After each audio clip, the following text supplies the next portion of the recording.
In this week's Journey to Greatness, we hear from an all-time great running back. Now that the High School Football Hall of Fame has been established in Canton, Ohio, there's a small group of football players who can say they have the Hall of Fame Triple Crown, being honored for their high school, college, and pro football accomplishments. Eric Dickerson is one such player.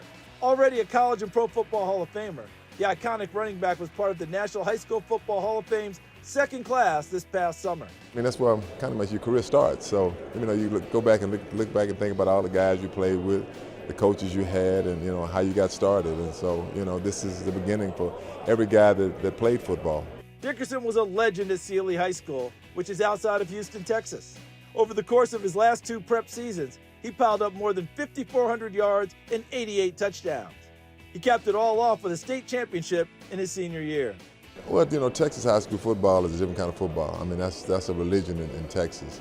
We won a state championship. We won the first state championship in Sealy High. It was fantastic. I think people ask me about my pro career, my college career, but I say, man, that high school career was great. At those days, sometimes I wish I could go back just for one game. High school was, of course, just the beginning for Dickerson. After an amazing career at SMU, he was a record-breaking running back in the NFL. At the time of his retirement, he was the league's second all-time leading rusher, and he's still in the top 10 today. There are two accomplishments, though, that still stand out to him. His 2,105 yards in the 1984 season remains the NFL single-season record, and he also owns the record for rushing yards by a rookie with 1,808. 2105, most definitely that stands out as one of my, great accomplishments. That the record still stands, but I think the one that I'm probably most proud of is probably my rookie season, the 1808, that I think it'll be really hard to break that one. It's hard for a team to come in and take a rookie player, if it's defense, offense, or whatever, and build an offense around it.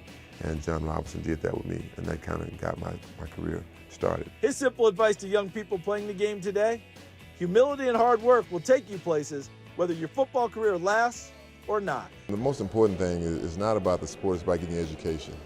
That's part of it, because you can't play sports you don't have an education. The big thing to me, my dad always told me, son, be humble. Some of these kids, they get the big head because they get highly recruited and everything, and they say, I'm a D1 this, I'm a D1 that, but in the big scheme of things, like my dad would say, son, that means nothing. That really means nothing. You should be humble, and I've tried to honor my father in that way.